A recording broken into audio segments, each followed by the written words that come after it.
आइए देवराज, अब तो आपके सभी आवरण, सभी ढाल ध्वस्त हो चुके हैं ना।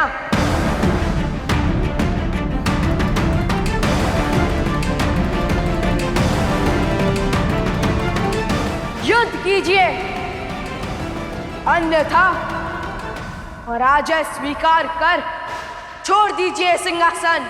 सावधान कार्तिकेय!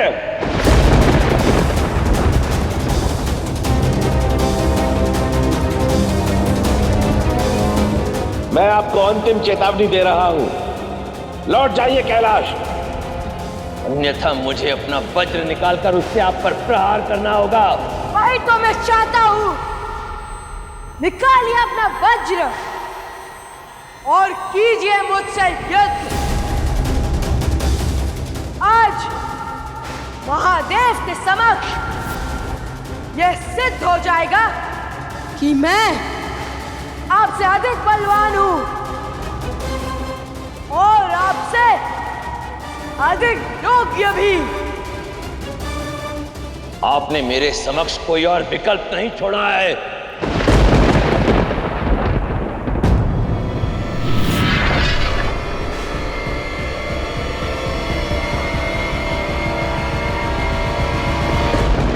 परंतु स्मरण रहे देव सेनापति, मेरे वज्र का प्रहार खाली नहीं जाएगा और मैं अपने सेनापति को क्षति पहुंचाने की मंशा नहीं रखता और ना ही शिवपुत्र को कोई हानि पहुंचाना चाहता हूं। बस बंद कीजिए ये विलाप और चलाइए अपना वज्र। मैं आपके हर प्रहार का उत्तर देने के लिए सज्ज हूं। कीजिए वार, कीजिए वार, कीजिए वार। अपने इस वज्र से मेरे तीर का उत्तर दीजिए देवराज।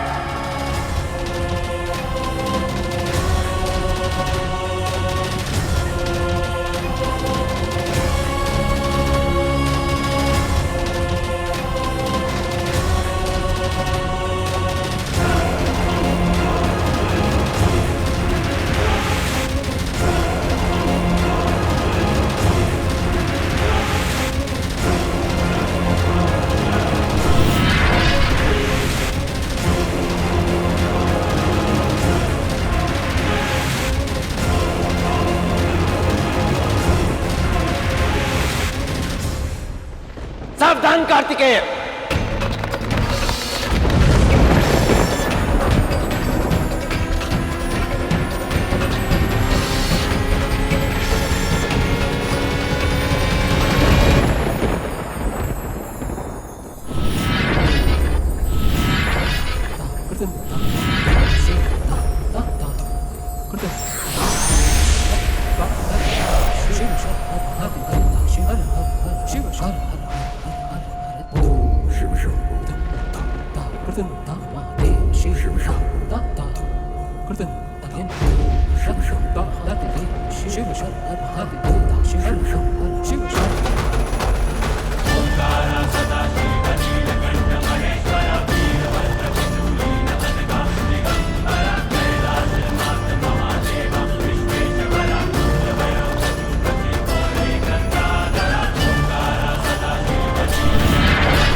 ये मौन चीख चीख कर आने वाले भूचाल की सूचना दे रहा है गुरुदेव। एक पिता और पुत्र के बीच के संबंध में आने वाली दरार का शंखनाद है ये।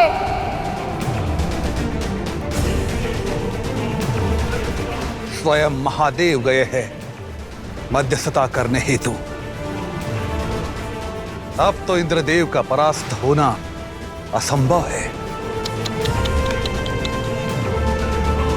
केवल इतना ही देख पाए असुर गुरु शुक्राचार्य। तनिक दूर तक देखिए,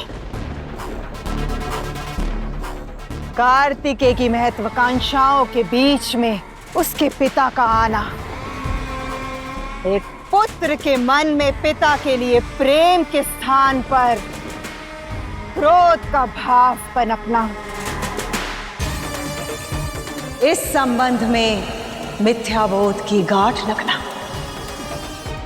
और संबंधों में पड़ी गांठ को सुलझाना असंभव होता है गुरुदेव।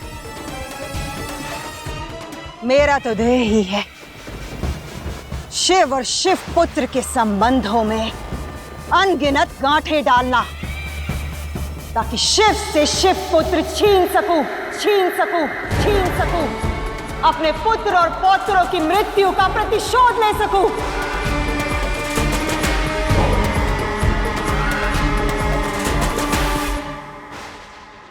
प्रणाम गुरुदेव। प्रणाम असुर माता।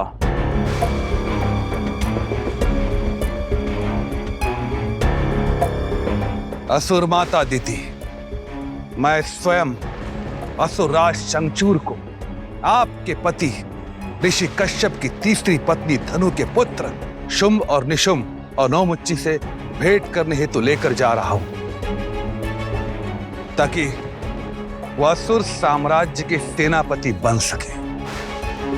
आप कदाचित भूल रहे हैं गुरुदेव कि मुझे असुर राज और उनकी सेना में कोई रुचि नहीं।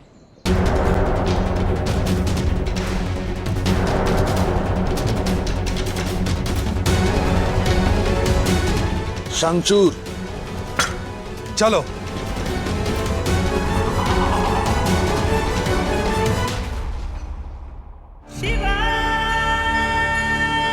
प्रणाम महादेव।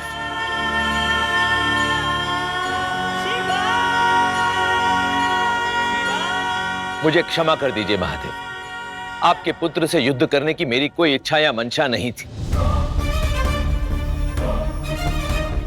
परंतु कार्तिकेय की हठ ने मुझे युद्ध करने पर विवश कर दिया। ये बार बार मुझे युद्ध के लिए ललकार रहा है, मैं क्या करता?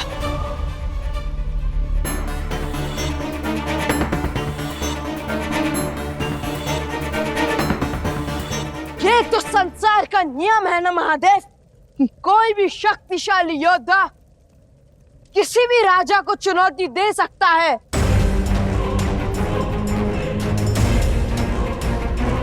और जीतने पर उसका सिंहासन भी छीन सकता है।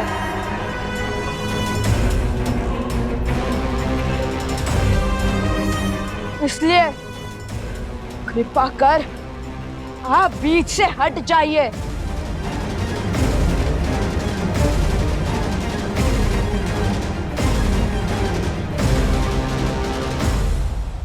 राजा के समर्थक भी उस राजा की सहायता कर सकते हैं कार्तिकेय। हर हर हर शिव शंभो।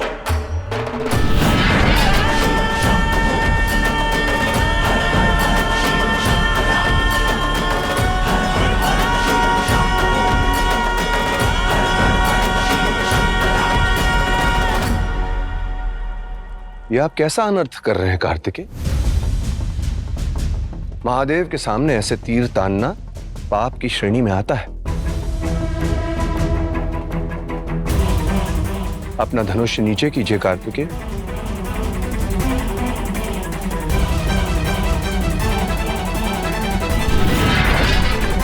कार्तिकेय, तुम्हें लगता है तुम परम वीर हो, सर्वशक्तिशाली हो। वैसे तो प्रत्यक्ष को कोई भी प्रमाण की आवश्यकता नहीं है, किंतु आप मुझे परख सकते हैं महादेव। यदि इंद्रदेव से युद्ध के सिवाय कोई भी मार्ग है तो वो ही सही।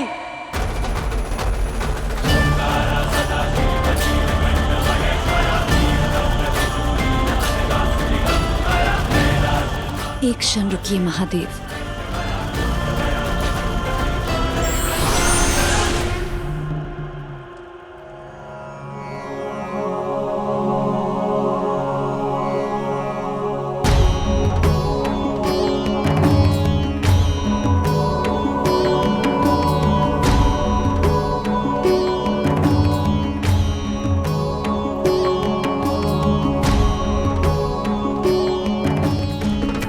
अपने पिता की बात को समझने का प्रयत्न करो कार्तिक। अभिमान के मद में अपने कर्तव्य से विमुख होना अनुचित है।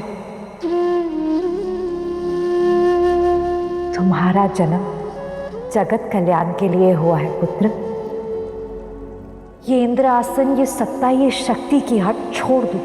हट नहीं माँ, लक्ष्य खाइए, लक्ष्य खाइए, लक्ष्य खाइए।